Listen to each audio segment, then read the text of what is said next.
Welcome to Chillin' 101. We hope this video helps. You start by confirming you are on the Wi-Fi network you want to change. This avoids editing the wrong profile. Make sure you've copied the DNS IPs you plan to use, like 1, 1, 1, 1 and 8, 8, 8, 8, because you'll type them exactly. Now open Settings and tap Wi-Fi, then tap the network name or the gear/info icon to access its configuration. This gets you straight to the place where DNS entries live, so you can change them without guessing. Once in the network options, look for Advanced IP Settings or Configure DNS. Naming differs by phone. You'll usually switch from DHCP to static or choose manual DNS mode. This forces your device to use the new servers. Carefully enter DNS1 and DNS2 using the exact IPs you prepared.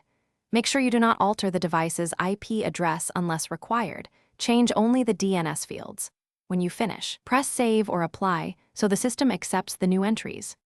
After saving, you should toggle Wi-Fi off and on or reboot the phone to ensure the new DNS is active. This flushes cached lookups.